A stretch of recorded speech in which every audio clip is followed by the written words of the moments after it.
Nyakorom Gajwang' dakika en 20 tok saa 3 mar okinyi machiegni. Mae ne chenro mar mbaka romo Nyakorom Gajwang', an kamar taikin thuolo mano mar saa 1 gi dakika 40 mabedo dong' kapok oromo saa 5 mar onyango. Kawuono en chieng' tarik 10 dwe mar 12 higa mar 2025. Odiochieng' makende mabende piny ngima hingo odiochieng' ratiro mano mar oganda. Dholiech luonge kanyo ni Human Rights Day. Akenya Nyakorom Gajwang' king'iyo chenro okinyi makawuono piny Kenya ahinya wasebedo kwa chwalo mise mage ongala mage mabende wasebedo kwa goyo e ratiro mano mar oganda e pacho kae. Clifford Luoch nosekelo ni chal mar fwambo piny Kenya bende odiochieng' makawuono e counties mago mopogore opogore nitiere nyasi mabende ibro bed ka itimo e hingo odiochieng' ratiro mano mar oganda. Kaunti ma Homa Bay, kaunti ma Siaya gin moko kuom gwenge mago makaluo mabende biro bedo ka bago nyasi makamano odiochieng' makawuono. Nikech en chieng' tarik 10 bende Nyakorom Gajwang' ndalo 6 mano mar kedo koda lwenje mago mag kit chwech 16 days of activism against GBV bende rumo odiochieng' makawuono. Par ni ndalo makamano nochakre chieng' tarik 25 dwe mar 11 nego bende rumo odiochieng' makawuono min chieng' tarik 10 dwe mar 12. Omiaro kini machiegni tok mar okinyi makawuono ibedo thuolo mano mar riwori kodwa mbaka makama ioronwa ote lai mago te machok kare dakika 6:00 mbui mago oganda bende yudowa achiel kachiel e mbui mar YouTube, Facebook kanyakla kod Citizen Digital. Kani seng'iyo posters mabende nwake mbui mago mopogore opogore ing'iyo kitwel mabende wantiere godo ka noking'iyo antiere ka mar nyisi bore Nairobi ka antiere koda wendo mabende ken wende wangi Nyakorom Gajwang' kinja hera mar Ramogi TV antiere gi Peter Agoro mabende njakene ratich oganda e pacho ka. Agoro rwakni machiegni gino mara ni chiemo makare. Erokamano Sharon, ne nyikwara Ramogi amoso uno yaure uru. Kawuono en odiochieng' maduong' e piny mangima mwa celebrate weche mag ratiro mar oganda. To samwa celebrate ratiro mar oganda onego wang'ene to atua mane ma wan wasekawo kaka jo Kenya mondo wa support ratiro mar oganda gi. Erokamano. Erokamano ahinya. Tagoro kaka jakene ratich oganda e pacho ka hang'eni buore Nairobi ka bende samoro nitiere nyasi mopogore opogore mano mar hingo odiochieng' makawuono donge koso wuonge nyasi. Mana dio wan gi nyasi University of Nairobi. Warwako joma bende oko kanyendo ginyalo dhi mondo mi wago mbaka mar ratiro mar oganda. Erokamano ahinya. Kopogore gi Agoro Nyakorom Gajwang' antiere gi wendo machielo Kile County mano ma Siaya mabende tudre kodwa e yor lony manyasani mano mar Zoom. Yiene mar mondo mariok Efi Onono. Efi arwakni machiegni kaunti ma Siaya hang'eni nitiere koda sub counties mopogore opogore.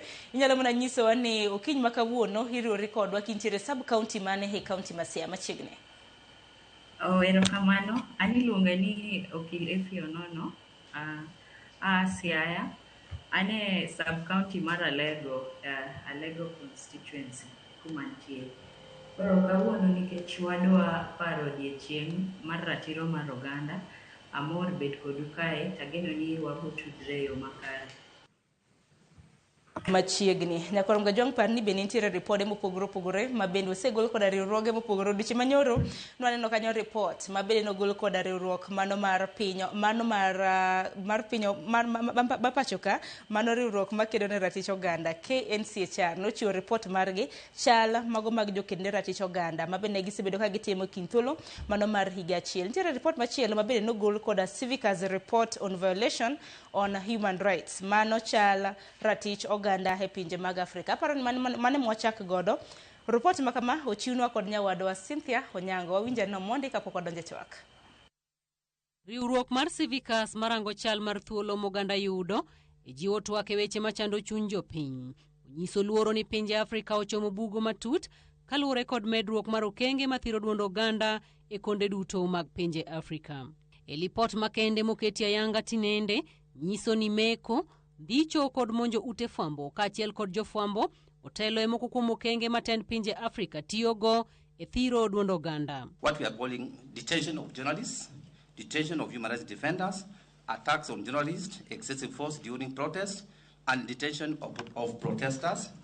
And from my analysis in the context of Kenya, who are the key perpetrators? Of course, it is the presidency, assisted by the police, Kenya Revenue Authority, Communication Authority of Kenya, among others. Civicus yango ni pinje 33 mag Afrika nothiro ratich jofwambo e higani, ka piny Somalia kende dwe mar 1 nyaka 5 higani, tend pinyno nomako jofwambo 46, kendo 2 nondhi kaka nonenore e piny Democratic Republic of Congo. Meko mar jopiny bende ne onenore e pinje 19 mag Afrika e kinde timo ng'anyo, ka ji maromo 1,500 nomaki e kinde ng'anyo mar rowere mag Gen Z pachoka e kind dwe mar 6 kod 7 higani, kendo moko kuomgi nomaknegi buche mag njore magere doho, ataro mar chik. Lipod Civicus bende onyiso luoro e medruok mar meko mar jokedne ratich oganda, ka pinje maromo 25 Afrika nonyiso kethruok ratich jokedne ratich oganda kaka nonenore e piny Guinea kod Togo. Kaluwore kod lipot mar Civicus, teko mathoth nonenore e kinde ng'anyo mar jopiny e pinje Afrika ma ok tin e 20, ka piny Madagascar obila notiyo kod teko mathoth manokelo tho mar ji 22, ka ji mohewo 100 noyudo hinyruok. Piny Angola e kinde ng'anyo mar dwe mar 7 higani, ji maromo 1,500 nomaki, ji 30 nonegi ka ji 277 noyudo hinyruok. Riwruog Civicus onyiso luoro ni 80% mag jodak e pinje Afrika othir duondgi kokalo okenge mikawo kod tend pinjego, ka nyaka sani pinje 2 kende e Afrika magin Cape Verde kod Sao Tome and Principe ema chiwo thuolo ne jopiny mondo chiw pachgi e wiche machandogi, ka modong' thiro duond jopiny e okang' makelo luoro. So many journalists have been killed, HRDs have been killed, CSOs are no longer operating, and Sudan has somehow become the forgotten war. And this is also a conversation that we should be having in terms of also of solidarity and things like that. But governance is not the repression of rights. Governance is the enabling of rights. So we must reject this new positioning. When civic space shrinks, corruption grows. When activists are targeted, impunity flourishes.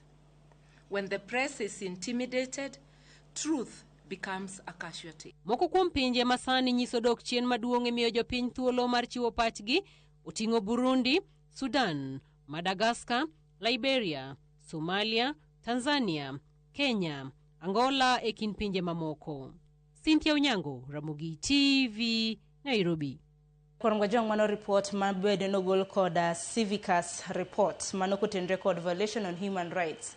Achid nade mopogore opogore mabini jokedne ratich oganda osebedo kakadhe to kan mana piny Kenya kende, pinje mago mag Afrika duto te obro bedo kwa tuakie. Kata kamano yiena mar mondo miacha kodi Peter Agoro kaka jakedne ratich oganda e pacho kae. Akeni paro ni gin ong'ala mage mabende piny Kenya osechwalo mar neno ni ratiro mago mag oganda osum e yo makare. Sharon, okang' ma Kenya osakawo mwanyalo wacho maduong' mogik en katiba ma Kenya 2010. However, katiba ni omiyo waratiro mabeyo monego beni rito. Kendo onego beni ati sirikal as the primary duty bearer of these rights promote, fulfill kendo protect these rights. To mopogore gi bedo gi these rights on paper, mawachne ber wan gi katiba maber koro. Lakini koro implementation mag these rights. Nitie absolute rights like right to life. Eng'iyo ka nitie statistics manogol, the latest report from Kenya National Human Rights Commission. Iyudo ka more than 56 people nonegi kaluwore kod yore mag ng'anyo kod yore mopogore opogore. To jogi nonegi ka ne gin egi sundo sirikal mondo mi otim gima onego bene gitimo. Koro wan gi ratiro en a paper, but the government of iyudo ka pod rocho ratiro mar oganda. To ber be ka wang'ene to ratiro ge gin gima chal nade. Sani ne waneno nitie evictions madhi mbele Makongeni Estate Nairobi ka. To wan kaka jokedo mar ratiro mar oganda nitie right to housing. Ma the government giwacho maber gin gi legitimate concern nonego bene timu ko utegi mondo gerne ji kardak moko maber. But onego bene samimuko gi nyaka jogi alternative housing magedhe dake. Ok inyal muko ng'ato mosabedo kodak kanyo for the last 30 years mok imiye alternative. Makata koto osebedo ga kaweche aina gi odhi mbele mar doho, to doho wacho ni ok inyal chiwa tigolo ng'ato kamoro kamosabedo kodake titere kamoro mapok ilosone. Koro nitie rocho mag ratiro mar arbitrary arrest. Wayudo ka nitie ndalo kata mag ng'anyo matin iyudo ka ng'ato nomaki yo momoko winjore to ok tergi e doho. Koro gigi ng'eny nitie wan gi right to education. Sani wawacho wach gender rights. Kidwa ng'e kaka ratiro mar oganda timo e piny moro ting'iyo the vulnerable groups in that society. And our vulnerable groups, like here in Kenya, one ge nyithindo, one ge joma mine. Couple in the street of Nairobi, Kaibro Yudo street children. It's the primary responsibility of the government, taking care of these people. My government sani get team enough. Monday migi goal G street. One ge gender-based violence. Ma mine podi iwinjo ka mine goyo. To kata mine these victims. Ongo siptende mopo goreka Nairobi ka I think we only have one. Marketer for these instances of domestic violence against women. To magi gin gik matimore daily. Monego bene wabedo ge atwa makende gi policies moket in place gi government. Mode mingini to the vulnerable in society like women. How do we protect them? In terms of political leadership, this is also a right. It's a right to participate in political affairs. Do we allow bewayine mondo wa kata nyithindo manyiri mondo participate in politics? To ne wang'iyo by elections mano timore Kenya ka Sharon. Ni neno the level of violence mane nitie during elections. An kaka ng'ama dichwa bro go kura kata ka jidhawa an ng'ama dichwa kata mana chiega bro sunda da dhe go kura. But in Sharon, kama ji gore gi beti, okapani nyalo yudo teko madhi gombulu. Koro ka ubedo denied this ratiro madhi gombulu, matini uno kunyal participate. Mopogore gi go ombulu, Sharon okibe yudo I call it courage. Mar kata mana chung mondo imbi bedi jatele. Mami neno ka kata mana kawa wacho this affirmative action mondo miwa mainstream mine into political leadership. 2/3 gender rule. Pokwa implement kaka jokenya. Angini duto te waburo bedo kwa gone mbaka. We winje bende Efi honono kentiere county mano masea. Kako kilika maloka Efi. Angini unbendo si bedo kwa yalo buche matut. Koten record ratiro mago ganda. Kaka ja Kenya inanone pinyi Kenya ginonga la magema bendo asechwalo. Marne no ni ratich oganda epachokai. Oriti yo makare. Okay. Ntie gik mang'eny ma sirikal osetimo. Mr. Goro osewacho wach constitution.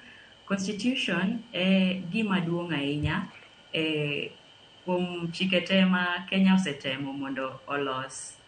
To constitution no okelo ka ing'iyo chapter 4 owuoyo basically wach human rights kende. To be e chapter 4 no nitie king'iyo article 59 oketonwa Kenya National Human Rights Commission ma konyo e weche mag ratich mag oganda. Another thing be ma Kenya osetimo, nitie policies mang'eny ma giloso to be gitemo be mondo giriwre gi organizations moko e tijgi. Ka ibro neno kaka wan kaka okinde, watiyo gi police, watiyo gi judiciary, watiyo gi the Office of the Director of Public Prosecution, to watiyo be gi office mag children. Koro ema nyaka ji collaborate kamora achiel eka dwanyal rito ratich oganda. Koro Kenya to setemo to lakini enforcement to pod rach. Teko mar tiyo gi sheria mantiego ema pod aneno ka ok ber ahinya.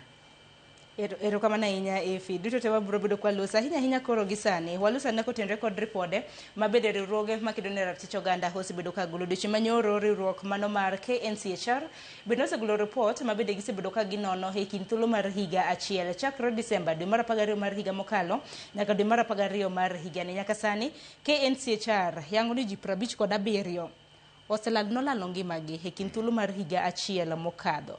Mago kada mna higa ni bende wanyalo kada mna paro ng'anyo mag rowere mabende notimore ji 57 mon namba mathoth ahinya kwacho gi kanyo 57 Sharon ok wawuoye just statistics mar yiende wawuoye statistics mag life ngima mar dhano to ngima mar ratiro mar oganda gi gine kidienje mopogore opogore to kidienje gi chalre kendo giromre onge right moro maduong' kata matin malo wadgi.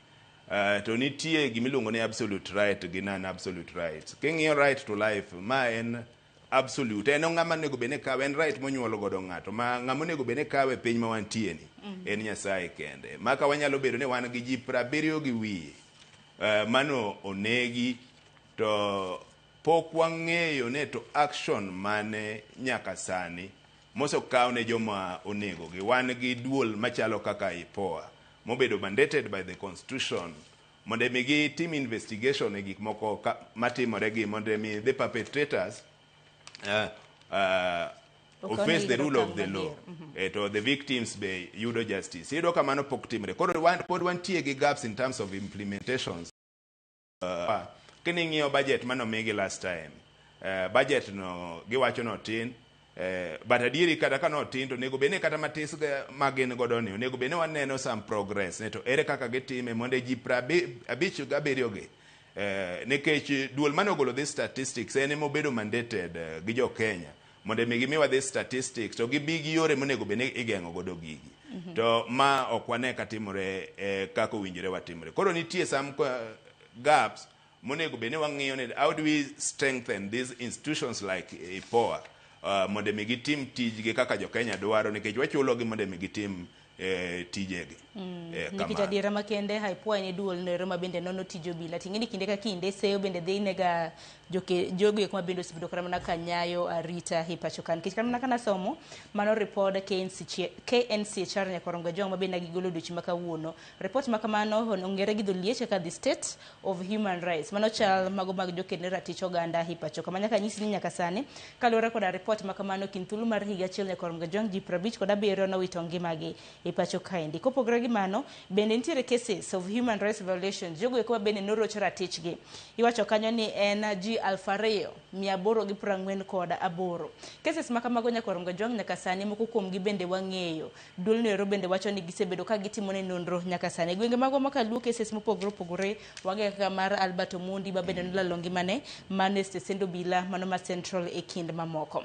Aparo ni fin bende njana pachi kotenre kod rupode ma bende riwruoge makamagi osebedo ka golo nikech golo report en achiel kuom okenge mano mar nyiso piny owacho kama chunga marwa nitiere tong solution kata mana ng'iyo kaka repode makamagi kosegol ere kaka inyalo thir mar mondo mi dongruok kata mana rochruok mago mag ratich oganda makamagi kik dhi nyime. Aparo ni walosane kotenre kod mano Efi.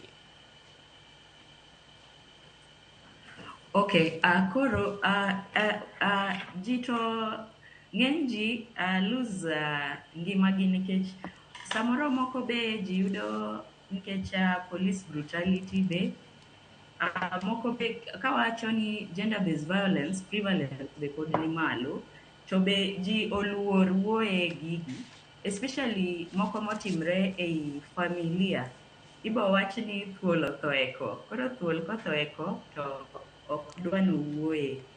Koro mago be ema medo ni jok morocho ratich ji ok nyal kawo nigi atua.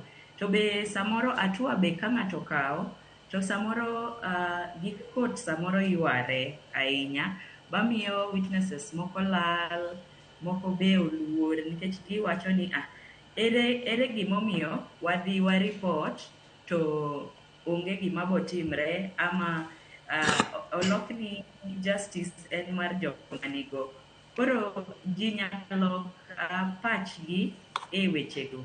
To sirikal be oripo med timo puonjo ji e wach rights ma kawuono mor ahinya ni nitie event madhi timre. Oripo bed ni mago medo timre mondo opuonj ji kaka ratich oganda oripo rit. To be oripo bed ni resources be imedo.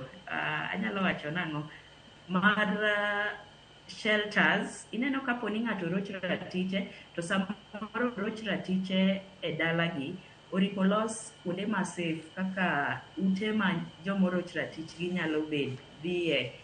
Kenya ka pod gitin kabisa koro oripo medgi to ng'enygi be ok gin machiegni kodwa kaka Siaya kama nitie ni so far poka winjo moramora eka kambi miluongo ni Shov Konyocha dwa gero moro. Koro sirikal be oripo tudre gi organizations mondo gitem gilos gik madhi e ratich oganda. To be another thing moripo be nitimo en training oripo puonj police be kaka oripo bed ni gi handle cases mag jomoroch ratichgi especially mag gender based violence nikech samoro iyudo ni ng'ato kata in gi jaode ama ng'ato bedo raped to koro kako odhi report oluor nikech samoro idhi nyere to kata joma chuo be ng'enygi gihinyre lakini giluor nikech gigo niergi. Koro awareness pod oripo med mondo bedie, to be oripo bed ni community education, to sirikal be oripo ket okang mager kuom jomokoso mondo jomoko be one ni ka rocho ratich ng'ato to nitie punishment minyalo miya. Erokamano ahinya. To bende erokamano ahinya. To bende wang'eyo odiochieng' ma kawuono ka bende nitiere rombe mopogore opogore mano mar hingo odiochieng' maket kod ma. Ang'e ni agoro kata mana higa mokalo chieng' tarik 10 odiochieng' maket kod ma nantiere romo mano mar hingo odiochieng' kedo kata mana ratich oganda e pacho ka. Akia ang'e ni rombe ma kamago kodhiye wang'e ni nitiere solutions gi problems towards solving those solutions.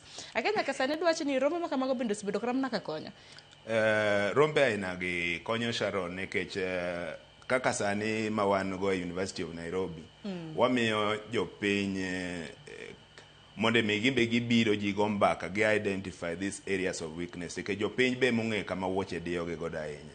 Koro sama ji discuss freely to recommendations wabedo godo, then once we have these recommendations watero gi now to the other related government agency for partnership mana kaka wacho no nikech gini ok en gimoro mar ng'ato achiel. King'iyo article 31 of the Constitution of Kenya and wan gi duto wan gi ratiro mondo mi wa protect defend this constitution to rights gi na wacho ni ati the primary duty bearer of these rights and the government. Koro sama wasabiro gi recommendations gi to watero gi ne government agency mondo mi wang'ene to gibedo implemented e yo machal nade nikech ok en giminyalo wene sirikal kende nikech kata wan wawegi violations of right kata mana private citizen nyalo violate right mar ng'ama chielo mana kaka ne wawacho wach mar gender based violence, waneno wach mar FGM kata mana Kenya ka pod en rampant e communities moko. Koro nitie be kaka culture gi dholuo timbe jomoko nitie kido moko mane wadongo go machon ma society masani ok onego bene wadongo go mane yudo nitie patriarchy ma ng'ama dhako ne onego bene obede jikon otedo. Koro cultures aina go we must also re-engineer ka wabedo gi this kind of events to wangiso jowa ni nitie cultures moko mar now outdated. Piny masani onego bene mene bedo treated equally. To odiochieng' ma kawuono gimomiyo bedo mak to wan nitie gimiluongo ni Universal Declaration of Human Rights of 1948 is the foundation ma all these other rights kata mana katibawa oyude nikech ne ji United Nations nobet piny to wang'iyo rights mar universal monego bende timore kamoro amora. The key principles of these rights en mokwongo ne nyaka dhano bed gi human dignity. Matiende kaka treat dhano wadu in owuon mopogore gi sirikal onego bed ni ibedo treated ma protect dignity, your worth, your value as a human being. Koro sama idhi timuko od ng'ato kata ka en sirikal to mano ichocho ratira mar oganda nikech ng'ano ok nyal bed gi dignity kata mana nyathi manie street kucho mok chiem maber igine ni violate right mare to dignity. Then wan gi freedom. Onyuolwa wan onyuolwa kido ma Nyasaye kata mana joma ok believe in Nyasaye onyuolwa maromre. To konyuolwa maromre onego beni wabedo treated equally maromre gi joma moko. Koro king'iyo ni ati wan e society mantie jomoko mobedo elevated level moro magin kata gitimo makosa to chik yudo ka a good example nitie wuod luo ma iluongo ni Albert Ojwang Northo a police station to the joma ne bedo accused duong' ne nitie jatend police to this gine mar police brutality yudo ka gin nitie jomoko ma wada bedo society ne nitie jomoko mobedo elevated ne gin the law ok protect ng'ama piny.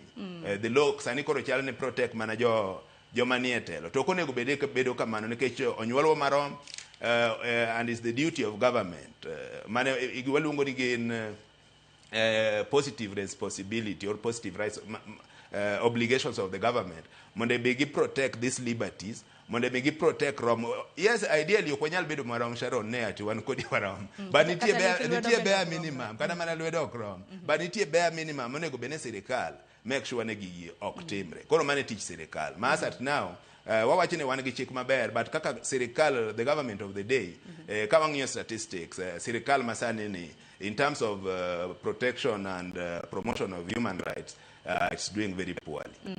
Bende nonro bende noyango ni nitiere kata mana kaka piny Kenya bende chal ka gima koro dok chien ahinya kaluwore koda dwaro mano mar kedo ne ratich oganda e pacho ka kanyakla kod mago mawuok e pinje maoko. Wang'e mawuok e pinje maoko mamoko kuomgi bende samoro biro ga bute pacho ka to neno gik matimore negi, biro timako gi kende to pod iterogi mana e pinjegi. Kapok ako yo mana mar sang'wen efi bende seyo bende dhi ne doho ma pacho kaka doho bende osebedo kata mana ka nono buche makamagi mago motenre kod ratich oganda. Nyaka sani ni report ma bende Kenya National Commission of Human Rights bende nogolo ndagocho ni nitiere buche 2848 ma bende nochwal e kind thuolo mar higa achiel chakre Disemba mar higa mokalo nyaka sani ka wantiere Disemba mano mar higa mar 2025. To kind buchegi naneno ka thothgi nochwal ne KNCHR koda jogo eko mantiere kind higa 35 nyaka 59 nikech giwacho kanyo ni bucha 1297 dochwal koda age sector, age group ma bende wachono.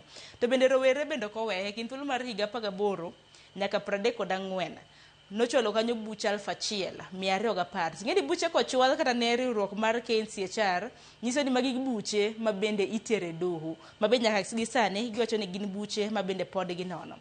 Doho nyalo wacho nang'o kaluwore ni nokil to bende ang'eni buche makamagi moko kuomgi bende ojanono. Nitiere dhi mos ma buche gi dhi godo mos, akeni fuok nitiere kanye?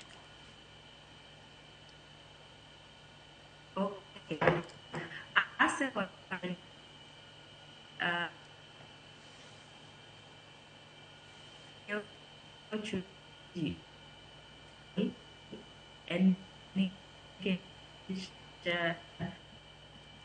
Efi chal ka gima internet kata mana mbui goyi chenga kanyo matin hilos nwand kata mana mbui eyo makare samoro bende kaka mana kaka goro bende ng'ini cases makamagi bende nitie kata mana kaka imbe do ng'ino kill donge imbe indo kill to nitie kata mana kaka cases makamagi bende samoro se ntiere ni gisebedo ka gidhi mos ang'o mosebedo ka timore. Adieri makende ne court yudo justice e court wa ma Kenya kao time. To yudo ka seche mokao times the victims family nitie stigma ma gisafa ma by the time ma giyudo justice yudo ka kata moro jomoko kuomgi nosetho. Koro nego bene ema wacho ni judiciary bo nego bene nitie some reforms ma expedite kaka cases mag this human right violations dhi mbele. Nikech king'iyo doho mar Kenya sani wan gi sani division mar human rights mano deal mana gi weche mag violations of human rights. Koro is a good progress ma wan go as a country. However, nitie gaps moko, nitie mana kaka ni wacho nitie fuok moko monego bende wang'iyo ne to ka gikawo kata mana higa 2 kata higa 3 mondo mi ng'ato yud ratiro. To the victims gi sama weche do dhi mbele gi wan gi victim protection unit to king'iyo these institutions ogi konjo piny ahinya nikech also lack of awareness. Kipenjo kata japiny mong'ene ati we have this kind of institution gi kia. Koro there is also need mana kaka nanyisi ne government is the primary duty bearers of this right. Onego bene through the government wabedo gi forums mag create awareness mondo ji ong'ene ati this kind of institutions gi exist to tijgi en ang'o mondo mi wati kodgi makare. Mana kamana keni efi nitiere kaka mbui mari oselosore koro nyalo winjo kose? Anyalo winjo unu winja? Dhi mbele wa winjo. Anyalo winja? Nawacho niya ni doho cases lowe doho nikech number 1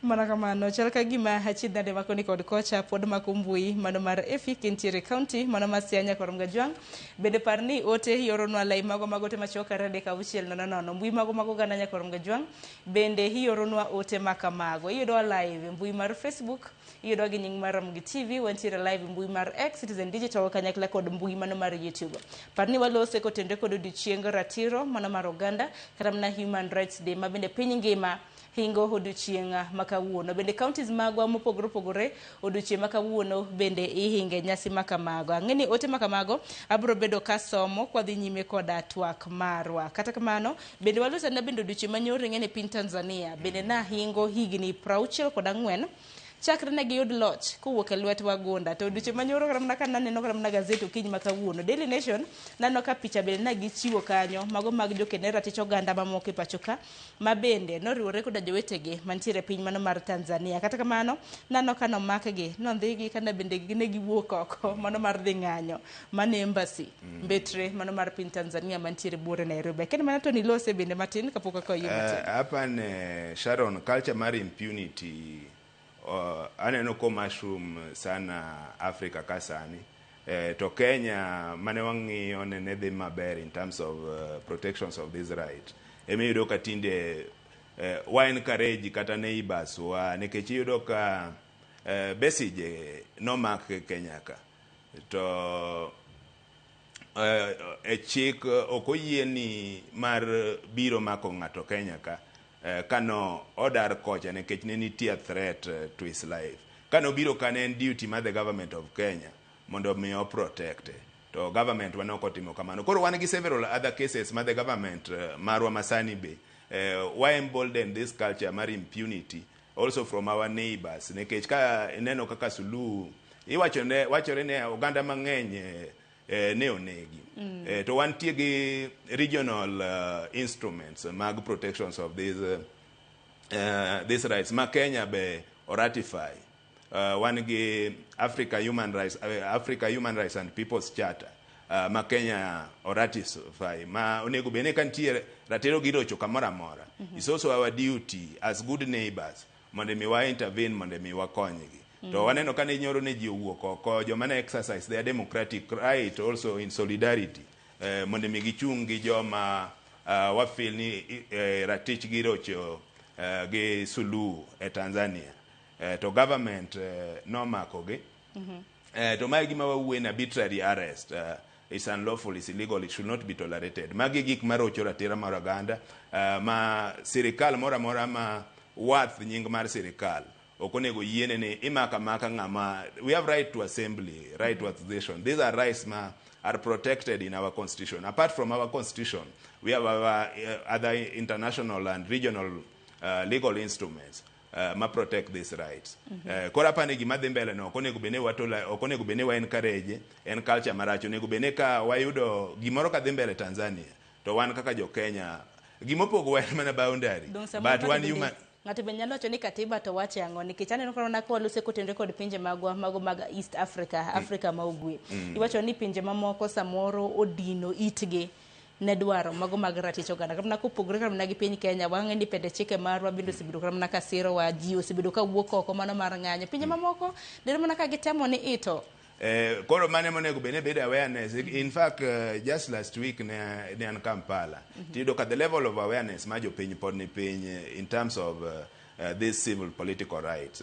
Rights gi gine kidienje mopogore opogore but because of awareness ema miyo ji ng'e nitie kaka Kenya kan nitie gik moko masani ok wanyal yie ka timore nikech level of awareness ma jo piny osegike. Koro it's also our duty nikech king'iyo kaka Tanzania gin kata mana kane gia election to ng'ato gin chik gene kaya osayier jatelo to onge ng'ama oyiene dhi kata mane do to kaka na nyisi ne chik iwacho ne to chik wacho mopogore gi chik gi wan gi these regional and international legal regimes ma protect these rights ma including Tanzania.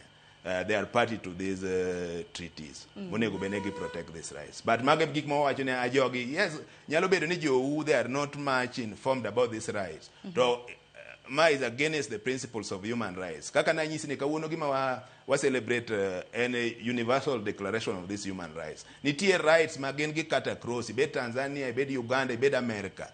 Dhano nyuolwa marom. We have a right to dignity, we have a right to freedom, life. And we have a right to equality. And we are saying these rights, they are all equal, but they must be protected. Ibed Kenya, ibed Somali, ibed Sudan.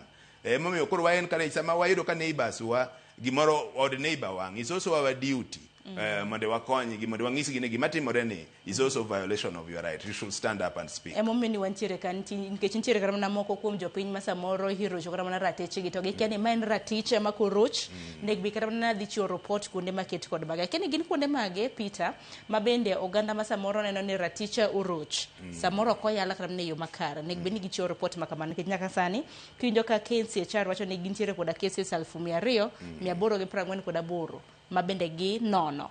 Moko nyalo bedo kata ni cases ma kamagi nyalo kadho ka po nono ni oganda nyalo ng'eyo kuma gichiwe ripode ma kamagi. Emomiyo Sharon awacho wach mar awareness. Rights gi nyalo bedo ni giber kabisa kendo wan kod gi e katiba. But jopiny okia. Emomiyo wawacho ni sirikal as the primary duty bearer of this right onego bed ni create awareness. Nikech ineno ratichi sama nitie like sani wawacho wach mar excessive use of police force. Mamano is also violation of this right. Nikech kaka police onego bed ni timo tije, onego bed ni gitiyo gi proportionate measures. In the event ne ati itimo gimoro ma go as against the law, nitie teko monego bed ni gitiyo go. Kotiyo gi teko mokadho kanyo, nitie duol ma wan godo Kenya ka ne IPOA ni. Oyie ni nyalo tero report ka IPOA mondo gi investigate gimoro aina. Kata itero report, tinde nyalo dhi kanyo ka police idhi go report. To ine mondo mi gikaw action, gikwayi kata mana pesa mondo mi koka gidhi gitim kata gi arrest kata omaki ng'ama norocho mar ratiro mari. Koro seche ma gigi timore Kenya ka wan gi the most progressive constitution in Africa. Onego wan gi IPOA, duol ni obedo mandated mondo mi gidhi tim this kind of investigation. Onego bed ni japiny dhi IPOA to report gima ina. To ka IPOA pod iwinjo ni ok gine ne even police National Police Service gin gi internal affairs unit. Ma in the event net police moro timo gimoro e tok chik kata rocho ratiro mar oganda idhi report magikaw action. But koro nitie luoro be cases bende kaw thuolo malach. Koro kaw thuolo marach ni ema wacho ni ma koro is now the responsibility of sirikal mondo wang'e to these gaps ni kanya ng'omiyo gikaw thuolo malach. Then be nyaka wawinjre ni as a society, Sharon, court must not be the best way of solving every problem.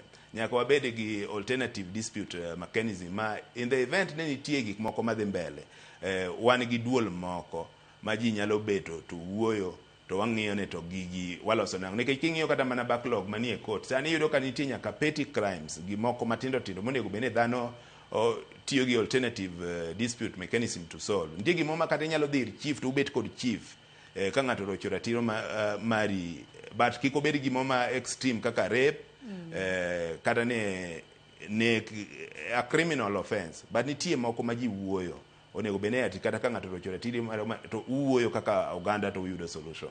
But these bodies nitie including civil society actors wantie maka wafeel gane ati kata ki go report kech nitie kata mana Kenya National Human Rights Commission, they have their toll numbers, we also have our toll numbers. You simply call tiwacho ne raticha oroche yo machal kama to duol gi always gi konyo. Taparo ni jokene raticha oganda pacho ka haparo ne usebedo kutimo mate kar nyalo maru mar neno ni moko kuom gigo bende umenyo wasebedo kwa chopo kar mne rombe magu makinde ka kinde. Lakini nitiere Efi kapo nono ni winja gino mara ni mbui mari koro oselosore mana manyalo medo kapok ka yo matin mosainya kumana.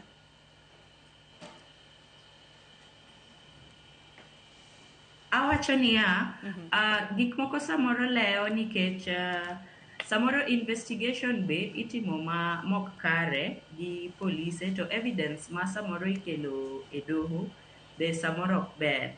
Koro inyalo yudo ni case okel to karatase moko onge. Koro doho bro wacho ni onge kaka case nyalo endelea. Koro iboga ichoro nyaka chieng' ma cases nyaka chieng' ma kalatase makare nikete file.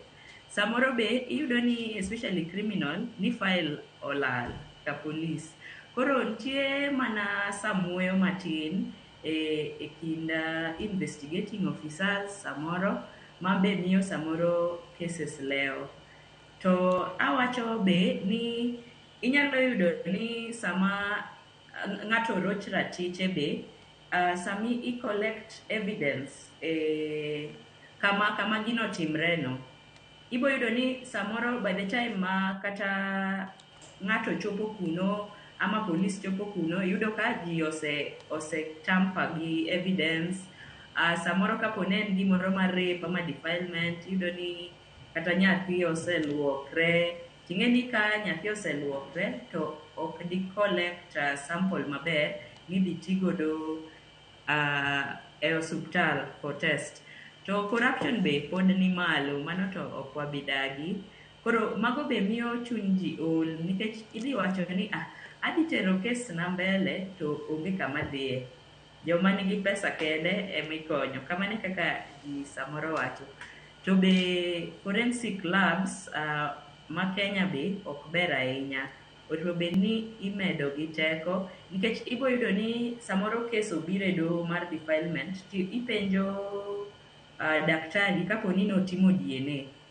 To iyudo ni ok otimo DNA. Koro ipenjri ni ere kaka idwa ni wayal bura ba kata tuwe ng'ani ka okukelo evidence te kaka dwarre.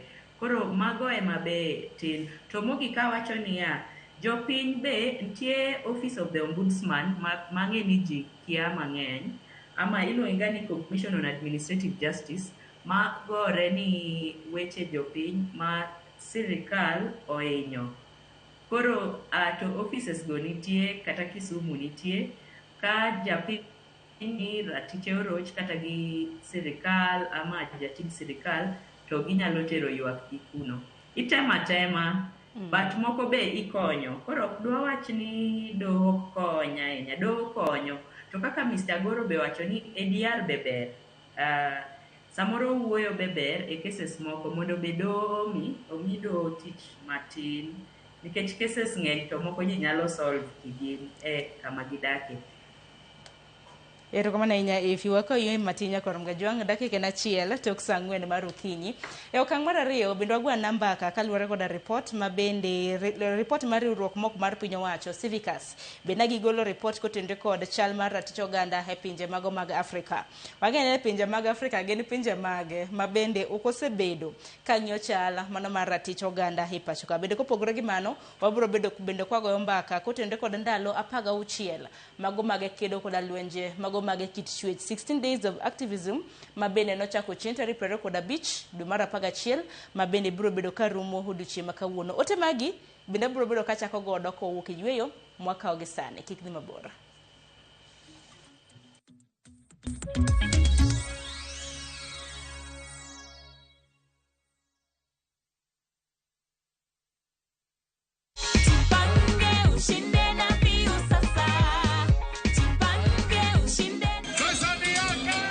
Ordinary Kenyans are winning big every day with Jipange na View Sasa. Over 3 million shillings already awarded. You can also be our lucky winner. Simply subscribe to View Sasa from as low as 50 bob through paybill number 724-177, account number, your telephone number. Watch your favorite shows and you could be our daily, weekly and even the grand prize winner of 2 million Kenya shillings. Nikisema View, mnasema Sasa. View Sasa. The more you subscribe and watch, the more your chances of winning. Simply subscribe to View Sasa through paybill number 724-177, account number, your telephone number. Jipange na View Sasa. Subscribe, watch and get rewarded. Jipange na View Sasa.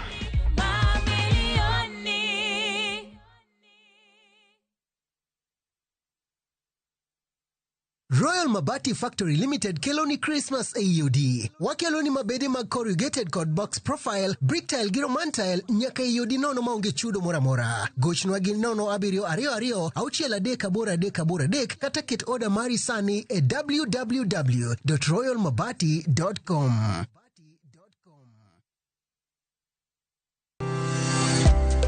Riwri kodwa tich ang'wen tarik 11 dwe mar 12 e penj laktar kosir kod CIC Insurance Group. Wadhi bedo kod Dr. Bonke Arunga ka onono matut e wi hormonal imbalance mana e penj laktar kod Ruth Otieno sa 12 odhiambo. Kik bai.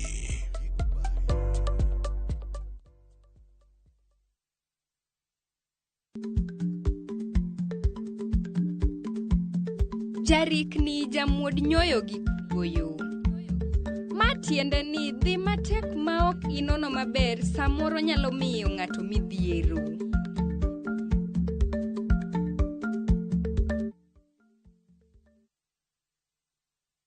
Apenji baba duoka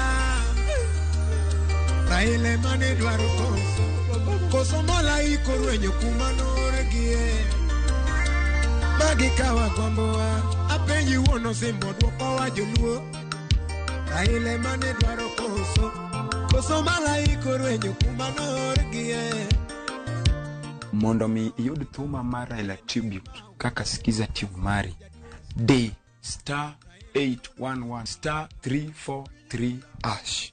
Ramogi TV e od jothumbe duto. This festive season, find your balance in Bali, where sacred temples, ocean waves, and warm hearts welcome you home. Because peace isn't found, it is felt in the slow mornings, quiet sunset, and shared smiles. From just $2,030 per person sharing, enjoy 5 serene nights of tropical beauty, island culture, and soulful connection. Breathe in the calm and carry it home. View travel, moments that matter, memories that last.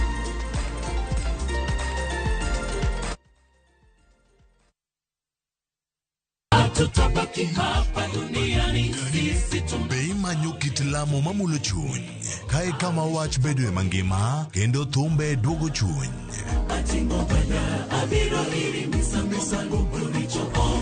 Wariure kanyakla mondo wakelni adiera, geno kod ote mar kinde ma wadakiegi. Wachak wadog ir wuon wach ma en Nyasachwa. Wachak wapenj Nyasaye wach, Nyasaye be wuodho adhi maber. Biblos wacho niya, Yesu noloyo teko jachien e msalaba. En wach mar yie, dwaro kod yudo kari e sigand Nyasaye.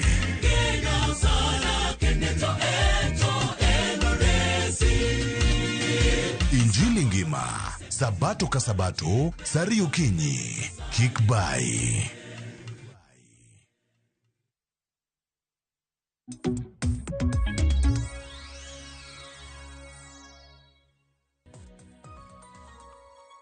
Nyakorongo juang machiegni okang' mar ariyo pod wadhi nyime gi twak marwa okinyi ma kawuono chenro mano mar mbaka oromogo mbaka kaluwore kod odiochieng' ratiro mago oganda e pachoka ma bende piny ngima hingo odiochieng' ma kawuono. To odiochieng' ma kawuono kwalose kotende kod ma Nyakorongo juang wapenjo ngala ma bende piny Kenya osechwalo mano mar neno ni ratich oganda oriti e yo makare. To kata kamano kapok wadhi nyime Nyakorongo juang ote magi narwako hadaro mar mondo miasom moko kuom ote misebedo kioro hanno kanyo otes donjo kanyo mar Ruth Nyathi Ochieng. Iwacho ni ratiro mar oganda ineno ka en mana wach awacha. Yudo haki tek e pachoka ahinya ratich ng'amo tho to ponono ne iyude to bende itiyo gi pesa ndi. Iwacho ni hapa Kenya mnyonge hana haki. Imayo kanyo njoke ni ratich oganda gi bende moko hera soya, moko bende ok gin secretive. Wacho ni njoke ni ratich oganda koluwo case to bedo threatened bende ne adier. Aparo ni mano agoro biro bedo kaduoko e yo manikare. Ken iwacho ni winjo kintiere kamuga kamwala ratiro mar oganda en gima nitiere katiba marwa kendo nyaka waluo ratiro mago mag ji duto. Engineer iwacho ni civil society to tiyo tich maber especially Africa kama dictatorial regimes believe a oppression lakini disadvantages margi en ni gikawo time mathoth e defend ratiro mano mar jonjore moloyo joma nitiere kare. Imedo kanyo Ruth Nyathi Ochieng ni ratiro mar oganda ineno ka en mana wacha wacha. Yudo haki tek e pachoka ahinya ratich ng'amo tho. Aparo ni mano nwasesomo kiwacho kanyo ni Kenya mnyonge onge koda haki. Jokene ratich oganda bende ohera sa. Aparo ni mano nwasesomo mana agoro kinyalo duoko mano kotende kod seyo mano mar kawasoya e kin mamoko. En adieri ene asoya and vice more it's like becoming a culture in society. Me yudo ka kata mana genuine cause nyaka ng'ato dwaro ni mondo gole gimoro mondo koko gineni. Koro gini is about also our culture. Wambe nyaka wirinji ni our culture mondo wang'e na asoya ochakore gi e ot mopogore gi sirikal. onego bed ni wapuonjore ne to asoya ni othiro oganda yo machal nade, but pok awinjo civil society group moro specifically mobedo accused ne ati ne gichamo asoya. To ka gik moko ainagi otimore kata ka ng'ato kweyo asoya, nitie kuond monego bed ni ripote mondo mi action okaw, nikech gima wacho ni ati Kenya ka onge ng'ama is above the law. Wate wan e bwo teko. To jawinjo moro awinjo be kowacho wach mar buogo joma kedo ne ratiro mar oganda. Mano ong'eny Kenya ka, ong'eny Afrika ka, but ok inyal bedo jaked ne ratiro mar oganda ka ok iikori mar mondo sirikal buogi kata mondo mi buogi. To ratiro gi be nyaka wabed ga vigilant mondo wa protect. Ok gin gimiyudo ayuda mimiyi amiya. We must fight for them. Koro mondo mi iyud ratiro mari kata ibed jaked ne ratiro mar oganda, nyaka ibed be ng'ama nigi chir minyalo chung ne adieri. Nikech corruption normally fights back in society. Maki wacho kata mana polisi maki neno kaka nikech jin kata kibiro gitimore pile iwuothe barabara kacha tineno ka polisi dio ne matatu pesa maki gik mwaneno pile tiwanda ne to wawacho ne ati Kenya ka wan gi EACC kar tiji ang'o. Does it mean gino gitigi matatu ma wan watiyo go kata ma joma Kenya moko tiyo godo mondo mi gine gik wadhi mbele. Koro maga are institutional failures monego bene wang'iyo ne to how do we strengthen our institutions mondo mi gi titiji malongo. Then how also do we even in terms of training, how do we train our police officers to combat corruption? How do we train them? Mondo mi wang'e every police mwaloso sani human right must be part of it. Ne gimoro amora mitimo bed police machal nade nyaka wang'e ne to ngima mar ratiro mar oganda to nie i kanye polisi mwaloso ni. Ero kama na inya efi minyalo medo kotenre kod ote mago mag jopiny kapok odonjo report mano mar Civicus. Okay, again ani koro winja maber.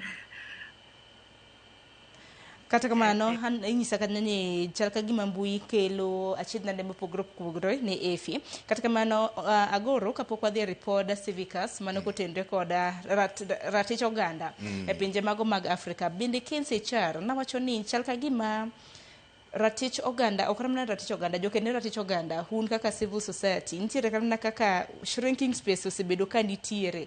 Mano kinde mabende chwalo tiji mago mag neno ne oganda mapacho ka oyudo ratich gi makare. Ngi misero report misero mano report masiro mana kaka jawinjo moro be na winjo kowacho gima kelo the shrinking space en ka sirikal ma wawacho ne the primary distributors of these rights gi use threats. Ibiro yudo ka ne gi igori ne ratiro mar ng'ato to giketo ni nitie trump up charges gibira ne iwinjo ka Boniface Mwangi oket ne case moro ka Ambrose Akena keso gigi wang'eyo gibiro gimanyo gimoro mar mieno nyingi mondo mi giportray kata gi intimidate mondo iwe timo gik moko ainago. Koro ma contribute ne shrinking space civil society.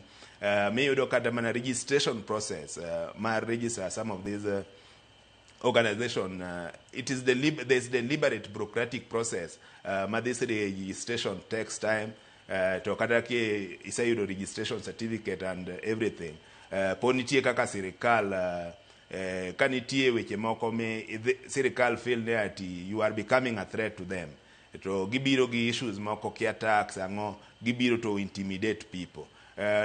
Nwasa neno kanitie jomoko mosalal godo e Kenya ka ma wang'ene wakiane chal ge nyaka kawuono chal nade. To waseneno ineno mondo mi ratiro mar oganda thrive. Freedom of the media is very paramount. Nikech role magi play gine mag create this awareness in society to un be ma wire light kama ni waseneno chien kacha ka the government has also tried temo kelo kind of interference gi kaka jo media timo tijigi. Koro mago buogo gede ni moko nikech kisa buogo jo media matine sama ja media buogi to okinyala highlight these violations nikech ingene ki highlight ai biro ketni case moro ma Trump up charges koko ketni case to gibiro manya gimoro mar gine mar buogi maki gi cases moko. Wasaneno journalists mang'eny komaki ne cases maonge. Asaneno jo civil society mang'eny komaki maonge. Koro mano contribute buogo jo moko kata mana other foreign NGOs ma dwaro Kenya kama mondo mi gikonywa create this civil awareness. Iyudo ka nitie ndalo moko mar anyalo paro ka president wacho ne ati itiyo kod gi pinje moko ma oko mar loko sirikal ma Kenya ka. Koro that kind of reckless utterances by the head of state and other government agencies contribute to semo jomamoko kata instill fear kuom these NGOs kata civil society actors mondo mi defend ratiro mar oganda. Tiene dira makende nikech kaluwore koda report ma bende Civicus nogol nyakoro Gajwang par ni Civicus en riwruok mok mar piny owacho. Okong'won ne giango kanyo ni jofuambo ema bende osebedo kamana ka igeto koda sirikal kokalo meko mag-gi mana kaka iwacho ma bende thiro duond oganda koda kwan atamalo 80 nikech ing'eno jofuambo koko menyo nyiso kata mana oganda bende ok nyal ng'iyo gigo ma bende timore e kor gwenge mopogore opogore. Te pinje mag Afrika nyakoro Gajwang nitiere moko kuom pinje ma osenyiso dok chien e kedo ne ratich oganda e pacho ka. Tanno ka pinje go gin kaka Burundi, Sudan, Madagascar, Liberia, Somalia, Kenya bende achiel kuom pinje makamago, Tanzania, kanyakla kod piny mano mar Angola. Men report nyakoro Gajwang ma bende gitimo ne pinje mago mag Afrika. Iwacho ni pinje 19 e Afrika noketho ratich jopiny. Iwacho kanyo ni ji 1500 nomaki e piny Kenya, mana piny Kenya kende, ji 1500 ma koro en kaluwore koda Civicus. Ji 1500 nomaki e kind thuolo mar dwe 6 gi dwe mar 7 mar higani. Nyiso ni dweche 2 go ji 1500 ne omaki. Walsane kotende kod pinje ma bende osebedo ka dok chien kanyakla kod pinje 19 mag Afrika machore ni osebedo kata mana ka ketho ratich oganda. Sharon, gigi timore mopogore awacho ni wan gi legal regimes ma protect ng'ato kata mana ng'ato kane ringo oa Tanzania obiro Kenya ka kano feel ne ngimane is under threat to oyiene bedo Kenya ka mondo mi sirikal mar Kenya o protect ngimane. To wasang'iyo kaka sirikal ma Kenya osa treat je aina gi. Waneno kaka Museveni ne treat decent Uganda kacha. Waneno kaka Suluhu wachore ne ji maromo 1,000 gi wiye nonegi e ndalo mar elections ma Tanzania. To ka wawuoyo ratiro mar oganda, as a human rights scholar, nitie kidienje 4 mag ratiro go. Onego bende jopiny ratiro gi mobedo violated gi gin ratiro machal nade. Wan gi civil political rights, ratiro mari mar dhi participate e weche mag siasa. To ka luasi mar threat imako ji arbitrary arrest ma omaki gima duong' momiyo omaki onge gima omiyo omaki to intimidate you. Koro gigi ne ng'eny Tanzania, ng'eny Uganda, kata mana Kenya ka weche mag arbitrary arrest ne ng'eny, excessive use of police force. Winjo ka report mar Kenya National Human Rights Commission kane giwacho wach mar by election manotimore, ne ok ginyal golo report margi kaluwore ni kata mana wan jo civil society moko ne ok yieni kata mondo idonje polling station to ibedo accredited gi IEBC. Koro how do you conduct election ma ok yiene other neutral parties mondo o participate mondo ng'ene election ni dhi yo machal nade. Koro magi are some of these violations. Then one is social economic rights. Kenya kasa ni wawuoyo right to health. Sharon, ji adi manyalo access our health facilities. To kawang'iyo gi also the rate of this inequality, structural inequalities, the rate of the current rate of unemployment. Nitie yudhe mang'eny sani onge tich e Kenya ka. To gin yudhe kende. Yudhe gi ng'ene with the time gibiro joma dongo. Ka onge tich okadho 35 years onge tich, ochopo 40, ochopo 50. Magi en rocho ratiro mar oganda. En mane ji okene ratiro ni en ang'o. Wan nyaka gi ratiro, you have a right to work, Sharon. And the primary duty bearer en tich sirikal mondo create enabling environment mondo mi yud tich. Mamano be en rocho ratiro mar oganda. King'iyo the current rate of unemployment in Kenya, the government of the day ogitim tijgi maber. Ema yudo ka the rate of crimes. The last time nwatimo research in most of these slums, yudo ka gima contribute to this juvenile yudo ka nyithindo matindo donje crime and lack of employment opportunities. To who is mandated to create these employment opportunities? It's the government. Koro mano be rocho ratiro mar oganda. Ka wang'iyo access to education, ji adi masani winjo ka school capitation no dwok piny. Nyithindo adi mobedo affected. Wanyalo bedo wadak Nairobi kata ong'eyane nyithindo madala. One be right to health, ibiro yudo ne to joma nyiri kata mbala this sanitary pads. Nyithindo madala ang'o miyo wan gi iyudo ka institution iyudo ka nitie kata mana CDs gi omegi nyithindo moko machuo to joma nyiri obedo discriminated. Do they have enough pass? Mano rocho ratiro mar nyithindo manyiri gi. Magi gik monego bene wang'iyo. Koro wachak wang'iyo wan gi sani iluongo gi ne digital rights, fourth generation rights. Iyudo ka the government, the latest report wacho ni ati nitie, there's a fear kata legitimate concern among us Kenyans ne the government monitor call logs mag jomoko. Ne ka gifil ni media kata mana civil society nitie weche moko mitemo ng'iyo. To gitimo surveillance ging'iyo ni to Sharon wuoge ng'a kata Goro wuoge ng'a. Mano is against ratiro mar oganda. To otimore e Africa ka otimore Kenya ka moko nego bene gik moko aina gi. Wan gi right to development. Is a right. Mano gima ji okiane waluongo ni third generation rights. We have a right to the solidarity rights. Wan kaka oganda. Wan gi right to development. Maka ne nitie project mo maber monego bene konyowa. So we have also a right to participate. Ng'iane projects matimore gi. Are we allowed as citizen to participate? Nikech ka ng'ato dhi ogero dam dalau, maybe you okudwar dam Sharon, unudwaro gimachielo. You must be consulted. Koro magi en rocho ratiro mar oganda. Sani human rights principle, en kitimo project moro kamoro, you must involve these people. They must participate.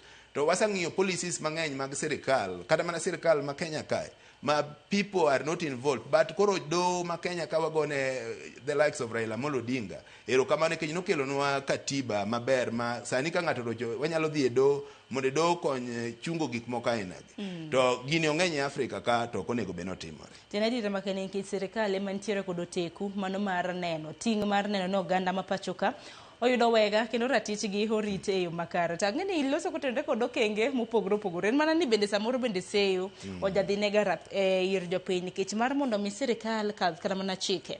Ojanno ka gilando kata mana public participation. Koso yo milando gi mar mondo mi jopiny odhi ochok pachgi samoro jopiny kia ni nego bende ochoko pache yo machal nade nikech magi gin weche mabende osebedo kama kilando sani do nitie kaka shares mago mag Safaricom kami matudok ma Safaricom nego bende uso. Yes. Ero no rwaka na pach jopiny mar mondo mi gichiw pach kawan gichiwo pachgi tango matimore en wana seyo makoni kod kocha Sharon seyo no wasewinje but okone ingene just public participation okena ena nyiso ji ne kiny wadhi e forum moro biuru madhare social hall is also about explaining to them ne uso shares mar Safaricom nitie japiny ma kawaida keka ne shares nyaka u explain be language ma jogi winjo mondo bed meaningful participation. Just it should not be something ceremonial just to get conform to the dictates of the constitution. Onego beno bedo gimane game impact. Joma participate are they well informed on the subject matter? The kind about the shares mag Safaricom to Vodacom. Onego bene mopogore gi Vodacom.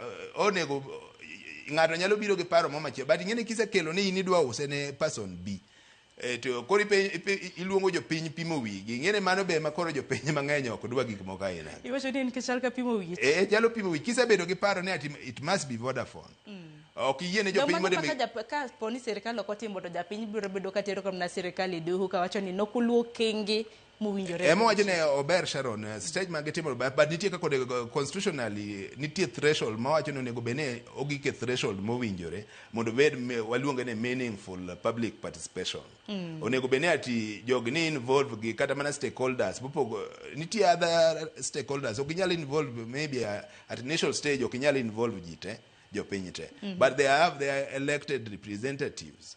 You can call them one proposal line whether also gi Vodacom tibro ido ka our is represented maybe gin gi kampuni mo maber moingo Vodacom manyalo timo the same thing mane odwaro koro okonego beno beda gimoro just for a ceremonial public participation kaka Kenya osebedo katime emomiyo wacho ne nego bene wang'iyo be kaka wabedo gi proper policies on public participation. Kiko beda just gima iluongo jomoko ji adek timiyo soda gi mkate ma kada gin giwegi gikia in most of them aside this public participation iro ka nitie jomoko ma gin gikia kada gima gin kanyo to awacho ni ng'amo nego bene nyiso gi gima omiyo gin kanyo mokwongo en sirikal to onego bedi nyiso gi be e dhok ma giwinjo Ero kwa mana inyani no kanga tawacho ni to ratiro mag lehe bungwa inyanya Masai Mara to duwache ang'o kata kamana ke gima agoro biro bedo kamede kata kamanya korom Gajuanga bende kwang'e kupoda Civicus report mano mar Civicus ang'eni ibiro bedo king'iyo report mar Civicus e kind thuolo mabiro bende ka onyiswa kapo nono ni EFI biro bedo ka idwa yo makare kata oyo report makamani kichanan jafwambo to mai tich matimo pinya maru pile ka pile. Ripot makama mano mar jofwambo mawuok e pinje mag Afrika bende no ok ber ahinya nikech kethruok ratich jofwambo iwacho ni en meko, ndhicho gi monjo ute fwambo. Tiwacho ni pinje mago mag Afrika pinje 33 otelo e thiro tij jofwambo. Piny Somalia bende wachore kanyo ni nomako jofwambo 46. Piny Kenya ka bende wasebedo kwaneno rakruok mago mag jofwambo e kinde ma bende wasebedo ka chwalo tijewa. Amor ni duogo EFI machiegni. Wadhi mbele gi twak. Minyalo medo samoro.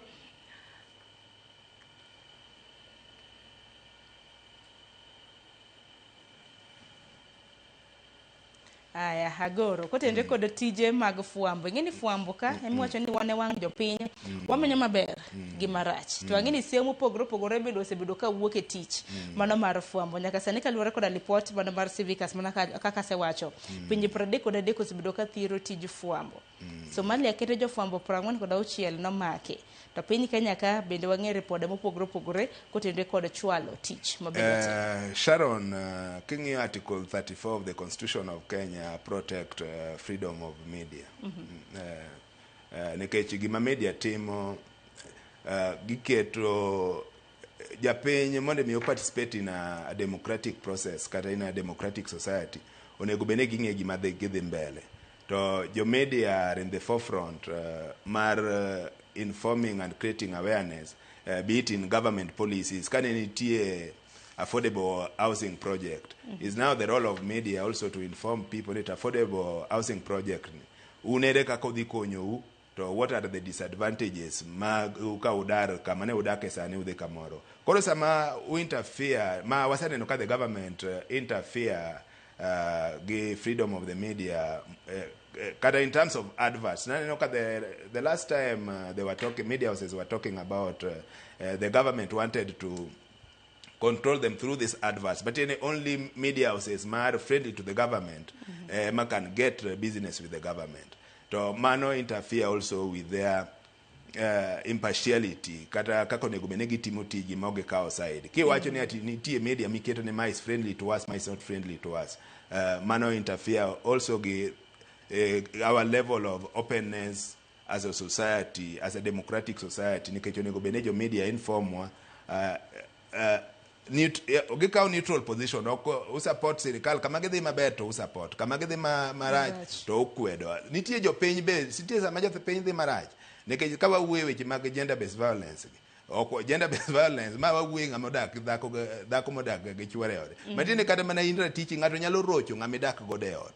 Koro jo media tich gi en highlight this kind of violations to giketo in public limelight to create awareness mondo mi dhano be puonjore kata sama wantie ni wapuonjore mondo mi ng'ato ng'ene to nitie ng'ama okia kata ati en gi ratiro mar dhi school, nitie ng'ama okia en gi ratiro mar the government onego bene miye affordable health facilities kata housing to wasaneno kaka the sirikal mar Kenya tiyo gi jo media ok en gima gero democracy. Nikech ki ithiro media matini thiro access to information. Nikech without media we cannot access this information. Matene we can also not make informed decisions on the policies ma government biro godo at grassroots level. Mana kamano hinyisa kanyo ni EFI bende hochako duogo. EFI agoni mose makende gino mara ni isebedo kiluwo twak maro kwa dhi nyime godo. Koro akeni mane minyalo medo kapok aka yo matin EFI. Koro winja maber. Awacho ni the media rights adier gibedo infringed samoro. To kaka an a member of Kenya Media Lawyers Association, an gi cheo moro kuno. Koro watemoga matek mondo ratich jo media koroch to wagore negi. Ng'enyne wasetero cases mang'eny e court kata manyocha journalist moro manobedo short cha association wano ne watero e court Milimani To pode amedo kwayo sirikal ni media it's like the fourth estate. Enema omiyo wang'e gima timre e piny. To samoro be okonyo nikech oketo sirikal e chik, omiyo wang'eyo ni kara gima kama nyalo ga timre, gima kama ok ber. Koro oriko bed ni sirikal be otem o support media to konygi. To Media Council of Kenya be temo malich. Gitemo malich mondo gibe gi protect rights mar jofuambo. To ing'eni sama ratich jofuambo oroch, to wabe kaka jopiny wabe ok wayud wach. To ineno kaka countries moko kaka labda Tanzania, ibo yudo ni samoro gi limit dholuo baga matin. Nitie kaka gidiyo gik moko mok gidwa ni ji one. Koro mano ok ber ahinya nikech okonyo. Awinjo Mr. Goro be kowuoyo e wach public participation. Ok adwa nuoyo mang'eny, but kaka abe awacho ni public participation be nitie gi yo moriko bed ni sirikal luwo sama itime. Oto bed ni imiyo ji information to ilando maber, tinyiso ji ni odiochieng' ma kamae wadbo bet kama kama ka watimo public participation e wach makama. Samoro ajawinjoga ka ilando kata gi mtok sirikal ni bro bet public participation, to koro iwinjo samoro ka ji wacho ni an gigo okousiana koda, gigo dong' gin mag sirikal. Koro awareness, pod wadok mane awareness. Oriyo be ni pod imedo awareness mondo ji ong'e ni importance margi e gik moko ka ilago. Nikech ka ok gi participate to gibe gihinyre. Erokamano ahinya Efi, to bende gikanyo bed makilo yweyo mar ariyo nyakwarom Gajwang'. Kwa duogo wabiro bedo gi matin e dakika 25 mano mar tieko twak makama. To par ni chenro makama nikech watime nyakwarom Gajwang', watime nikech an kod in mabende hineno wa okinyi makawuono. Ka e kinde mabende piny ngima hingo odiochieng' ratiro mano mar oganda, in iwuon inene e yo machal nade. Gin buge iwacho ni buge manego bed ni ipong'o gin kata mana kaka magi fuok nitiere kanya Nyakwarom Gajwang' manego bed ni piny Kenya wan bende waneno kaka wanyalo bedo kwarido okanda mar neno ni jopiny owinjo maber. Dakika 31 tok saa 4 mar okinyi. Akayo matin ote magi bende aneno kanyo, aduogo gi moko kuom ote misebedo kioro, kik dhi mabor.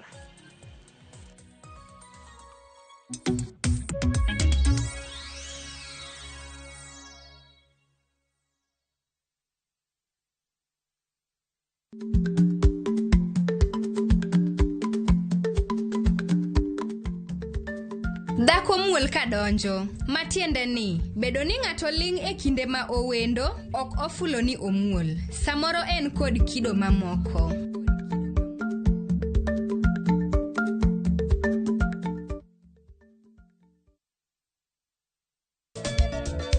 Machiegni Nyakwarom Gajwang' e chenro mar Ngoma Owake. Wuok tich akelo ni mix bokwe. E kaito tich ariyo Reggae Owake, yani tunaongea na Majar Rastafara. Alafu tich adek Nyakwarom Gajwang' akelo ni mana yani ngeni baka giwasani. Tich ang'wen is kama nene, yani kitambo zama za kale. Alafu Friday, si unajua tu Friday tunafanya namna hii. Nyakwarom Gajwang' Friday ni siku zo wake. Sapara kidaka paga beat nyaka sapaga rio kod an PDG Papa Vic, yani ukipenda mzee kijana.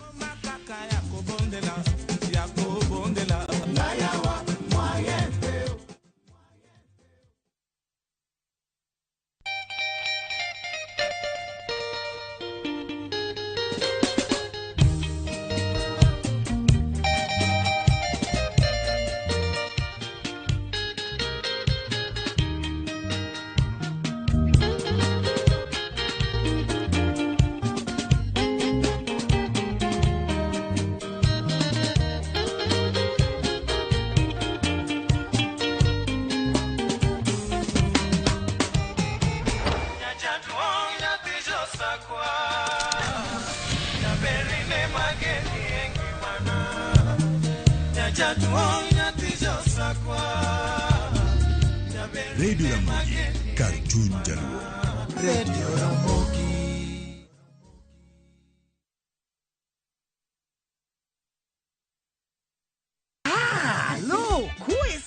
E gweng'ni, wach landore mapiyo moloyo ote mar pesa, kendo nyiero en chenro mar oganda. Chief ong'eyo wachno, kata jopeng' ong'eyo. Ka chieng' tich abich ochopo, waduto wachokore, ok ne baraza, to ne nyarkochia. Nyakochia, go. Nyakochia, toxin. En chenro ma gik moko duto ng'aw malo mokalo tong'. Chakre sigendni, weche miwacho. Pato akanyi leo chunya, nonyuoli kure. Riwre uru gi oganda duto, kendo we uru wanyier ka gima okochuno ni ng'ato chul puothe no. Kokija richo, ting' badi malo, Jehova Nyasaye golo nyaka muponde ndalo. Nyarkochia, tich abich, saa 1:45 otieno, mana e Ramogi TV.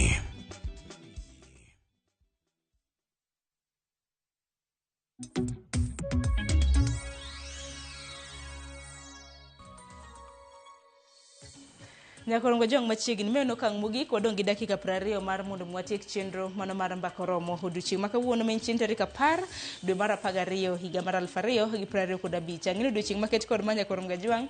Ang'eni thothu bende ikore makoni kod kocha mano mar biesi kuku. Moko kuomu bende ang'eni kosebedo katimo bookings makoni kod kocha mar neno kapo nono ni nyamburko pong' kata oyo. Duto to nyakorongo jwang' gin mago ma bende waluo machiegni. Kata kamano kaluwore kod athor wach mar otieno odiochieng' makawuono kotende kod ratiro mano mar oganda. Asepani moko kuom ote ma bende osebedo ka donjo. Kinyalo mana ketna moko kuom ote mar mondo mi asom.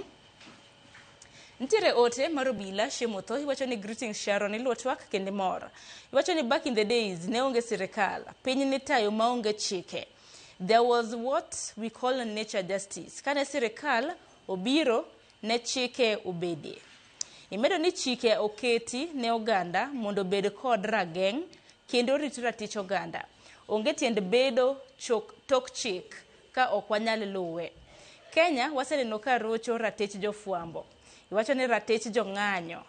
Kwa dhi mana mbele, iwacho ni Africa ne yudo independence but pinje mathoth rocho ratiro mag oganda. We must rise up and protect human rights and dignity. Iwacho ni piny moluoro chik ema dongo makare. Dhano mamachielo wacho ni ratiro mar oganda nyaka rit gi nyiego te mondo oganda odongre. Ben iwacho ni intiere ka Jubilee County ma Kisumo ere piny motelo e rito ratich oganda. Iwacho ni kind piny Kenya, Uganda kod Tanzania. Aya, Victor kintiere Ugunja iwacho ni yie gi okil sirikal onego omed resources, ok en gima ber uso pith reform ne joma oroch ratichgi. Aya, mana nyakorongo jwang' mago gin moko kuom ote ma bende sibido ioro kanyo. Ntiere kaka jal moro penjo kaka piny Kenya. Aparo ni mana kanyalo yude ni kaka piny Kenya obedo namba D. To kata mana ka nang'iyo report mana mar Civica. Giwacho ni gin moko kuom pinje mosenyiso dok chien. Gisebedo ka gitimo makare kata kamano gisebedo ka gidok chien e kind thuolo mokalo. Efi, minyalo medo kotendre kod mana. Ng'eni internet osebedo ka thagi e yo makoni kod kocha machiegni. Ageno ni kod winja. Awacho ni ka ng'iyo e countries adek go, pod anyalo wacho ni Kenya pod ni mbele, nikech wan ema wan gi human rights laws ma very good, mabeyo kabisa. En mana ni gima kethonwa en enforcement ni gi implementation. Kaka rights go iluwo, mane gima chandowa. To aneno ng'ato wacho kanyo ni ok ber kiuso pith reforms. En adier, mago be gik ma miyo chuny ji tho ka ng'ato oyud gi challenge. Nikech iyudo ni ng'ato ka ogo, nikech pith dware ga ka ng'ato ratiche oroch, either ng'ato bedo raped, defiled, ama ng'ato kata assault ogoye, to ing'e ni pith reform ichiwe ka police mondi ekidhigo ka daktari. Koro ng'enyne polise bo wacho ni gin gionge gago, koro ioro ng'ato e cyber no dhi onyiewo. Kemsa ni I think siling 100 or gimoro 200. Koro iyudo ni samoro ng'ato roch ratiche to oonge kata gi siling 1. Koro ing'e ni koseore ni dhi e cyber mondo idhi om P3. ok obi duogo, ng'ano ok bi duogo nikech ok openjre to koro ka an aonge kata gi siling adhi chako nang'o. To another form be ma en post rape care form obe ichiwe ga e hospital iluonge ni PRC. To obe ichiwe ga e hospital gi daktache obe oripo bed free. To Kenya gik mang'eny kethre. Koro gima nyalo kwayo ni sirikal orid sheria gi nitie but luwogi ema ok lugi e yo makare. Kamane kaka nyalo wacho mondo otem mondo ratich ji otem mondo orit ka orid sheria ma wan godo.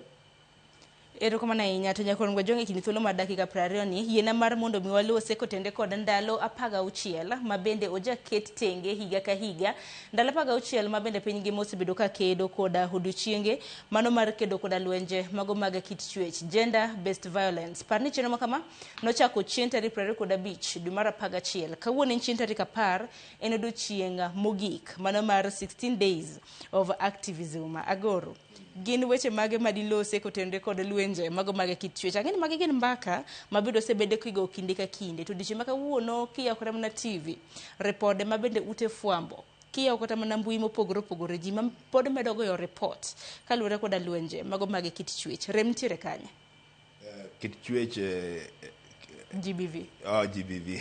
Lwenje mag kit chwech gender based violence. Erokamano dholuo ne magirene. Koro wach gender based violence en gima onego bene as a society wakawe more serious to kawa connect gi weche mag human rights. Nitie cultural practices, nitie structural inequalities in society. Miyudo ne kaka onyuolwa patriarchy. Nitie society ma anodwa samoro yudo ka nonyisi ne ng'ama dichuo ok onego bene donje jikoni tedo. Koro because of that kind of cultural orientation iyudo ka gigi kelo dak masani bedo matek nikech kabiro Nairobi kato Sharon ng'ato dhi tich. Society masani opogore gi society machon mane wacho ne dhako en onego bede ot to otedo kata ok odhi school. Sani iyudo ka nitie women empowerment madhi mbele. Koro because of this empowered society miyudo ka joma mon sani odhi school iyudo ka nitie friction nitie social setup mane wabede cha opogore, culture kaka ne wabedo cultured chon opogore. Koro gini kelo conflict at family level. Miyudo ka kaka power play ng'ama dhako dhi tich ng'ama dichuo samoro onge tich with the current level of unemployment iyudo ka samoro dichuo ok ti to dichuo ma ok ti as a society pok wa create also be a culture ma nyithindwa wapuonjo gi ne to dhako ma tiyo gi dhako ma ok ti, how do you live together? And in the event of conflict is violence the best way of solving this conflict? Tanyisi ne gima contribute to gini greatly and culture, how we are cultured as society because of patriarchy. Jiro dongo kamano, but society is now changing. Emibiro yudo ka gini is rampant even in rural urban setup like Nairobi. People are still fighting. No one know. There are so many cases kata civil society mohandle maido kadako dichuo nogo dhako kata dhako but marda dichuo marda dhako go dichuo. Yes, it's happened, Sharon, but kata manego nitie but gin isolated cases. From statistics tin kabisa wan kaka wangi ene ati women are still not properly protected by our laws. In the event of this kind of violations onego bene wabedo gi these victims of domestic violence as a society kata mana kaka Kenya wawach Kenya wawegi neto dhako mogo maonge kama dhi ninde to be wan gi facilities kasa institutions ma protect right mag mona inagi to mopogore gi this cultural norms mana uwe ma promote monde ing'iyo dhako kaka ng'ama onego beni goyo kata ng'ama onego beni bede jikon. How do you create awareness as society monde mi joma dongo sani ong'ene ati the place of a woman is no longer in the kitchen. Dhako sani ng'ama nyalo tiyo ji rom kaka nachako ne ati onyuolwa equal to waromre mbele Nyasaye regardless of ng'ama ng'ato worship. Onyuolwa gi the same dignities, we are all equal. Koro onego beni wabedo gi awareness mondo mi boy child bong'ene ati these roles, wan gi gendered roles. So these gendered roles ema wuoye ni ng'ato ketne no bede jikon. Because of that mindset, Sharon, pod wan gi this kind of conflict in society. To gimonego bene timore en onego bene wabedo gi policies in place makonyo the victims of gender-based violence. Now in Nairobi, I think we only have one center, if my memory serves me right. Talking at rural areas is still rampant. Nekech kata kidhi koro dhako dhi ka chief, to chief is there, the go normal, kata an chiega goyoga. It's a way, is a way of disciplining, kaki discipline a woman. To mago are primitive cultural behavior mass society. Onego beni wawuok wang'ene ati piny ose advance to joma mine nigi equal right mondo mi giti, joma mine nigi equal right mondo mi gidonje siasa, joma mine be nigi their right, nitie life to autonomy kaka onego beni control ngimane in terms of reproductive health. Mine gi to ginene parts gi giyudo nang'o gik machalo kamano. To gender based violence adieri rate ne ni malo, to our institutions waonge enough reforms mar treat the victims of gender-based violence. Now, actually, solution and bedo ge reforms and creating awareness, being that culture, culture is not static, Sharon. Ne wane culture, anyisi ano wuon personally, an kana dongo dala, to ne ong'isa gane ati okonego bene atede jikon. But sani anyalo tedo ni chiega Nairobi ka ko onge dhi tich, is no longer the same. Koro onego bene wabedo ge we re-engineer this culture marde ati gama dichuo is ahead of ngamadako. We must accept that we are equal, but just like our fingers, we play different roles in society. Ingene role ni enango, but violence should never be the solution. In fact, ka in dhako ma dichuo go, imano is a criminal offense. Onego beni donjo ne mondo mi action team.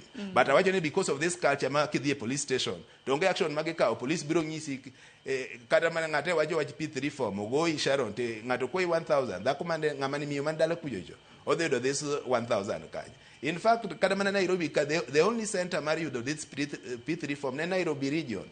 Koro ng'ama ada Ndora cha pok ochiemo Sharon tinyise no bio kaw P3 form ge 1000 oko betimo. But wawach ni ati admit ni ati nitie progress on that nikech sani kidhi any police station tibiro yudo P3 form. But because of those structural inequalities and cultural practices, mangato bedo odongo kung'ene dhako nego beni goyo.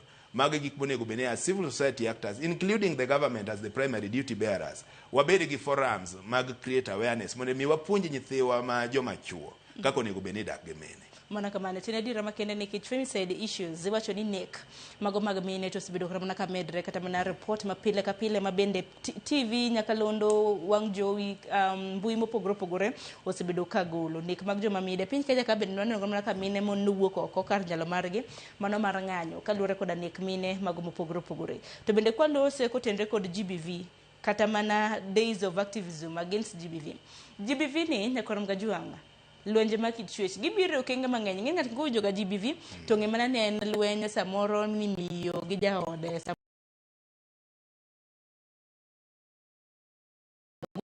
nek sani kendo koro makoro biro GBV jogo ema bediro choratich gi hen kokadho e yor mbui to bedo ng'eni piny Kenya bendo sebedo ka biro gi okenge data protection mar neno ni piny Kenya watiyo koda mbui e yo makare aparo ni wadwaro ni kotende kod mano efi mbui ni bende ma ng'ato nyalo tiyo godo e yo marach kike ni rocho ratich nyawadwa yanye makoni kod kocha seyo makoni kod kocha efie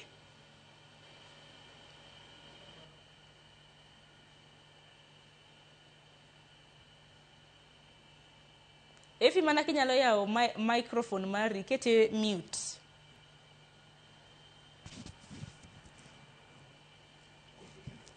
mana kamana chal ka gima aya efi mana kinyalo inyalo mana dhi mbele awacho ni mbui be inyalo winjo anyalo winji dhi mbele awacho marach ratiro mar iyudo ni ayany ng'ato yanyo ng'ato e mbui, ng'ato nyalo kawo picha mar ng'ato en kata osiepne, to samoro gin kamoro to gin duk, to odhi e social media. Koro mago be ober nikech girocho ratich ji. Rach sana nyiri ema ng'enyne ka pichegi ka gin duk okete e social media, to ineno kaka dhano wuoye marach gima notimo gino kende. Koro ng'enyne chuo be irocho ratichgi under GBV, lakini sana sana mon ema hinyre nikech ing'eyo pod mon gin vulnerable. Kata kiwacho ni ji romre, to podi pok wachopo kanyo. Watematema but podi pok wachopo kanyo. Koro ji oripo be learn tiyo gi sim e yo makare, nikech sama ioro ni ng'ato message anye, to ng'ano bokawo message no mbele doho, to inyalo goyi fine malo kabisa. Another thing madwa wacho ni wach GBV ni, watimoga trainings, ajatimoga trainings GBV to gima nagundo ni en challenge mara sama ratich ng'ato osero,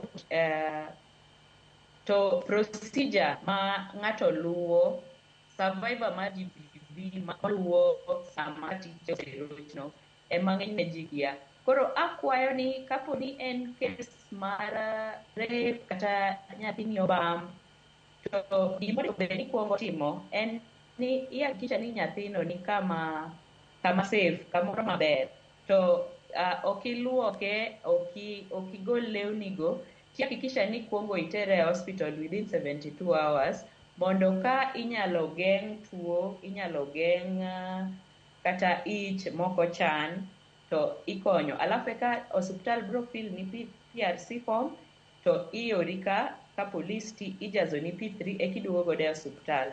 Bang' kusetieko, to documents gigi police oribe ni timo nonro ne ama investigation gi kizungu, alafu itero file no ka prosecutor emuwinjoga ni office of the DPP, alafu eka koro bire doho.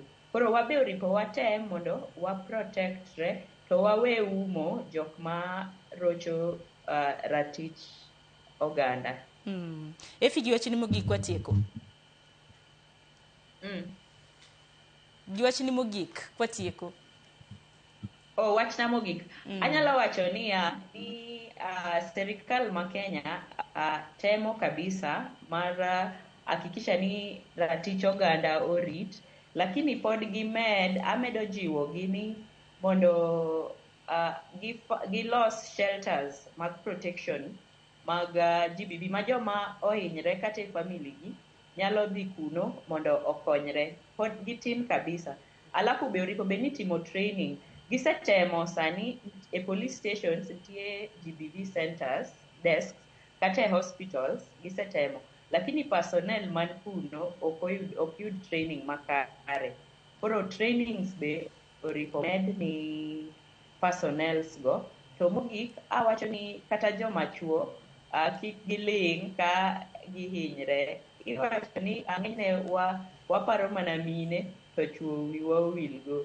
Chuo be oripo wuog oko mondo okonyre, to be ogore ni wach GBV matimo gigi be giwuon.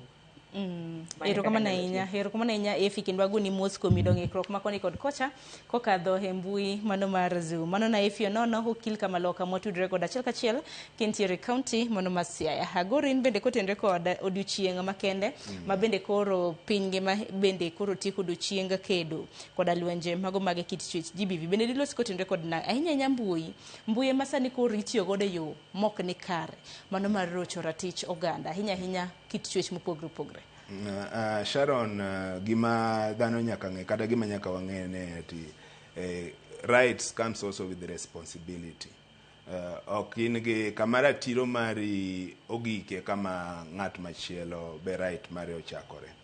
To dhano wan gi right to privacy, then we have right to human dignity. to social media kae kama nitie joma be abuse social media meyudo ka gi spread misinformation. In fact, nitie nyaka jomoko matime sani uso pornography, gi nitie content moko molilo lil ma gi keto nyaka ne nyithindo matindo, kata iyudo ka naneno nyoro news nitie joma tiyo nyaka gi yor mbui luwa joma mine to gibedo raped.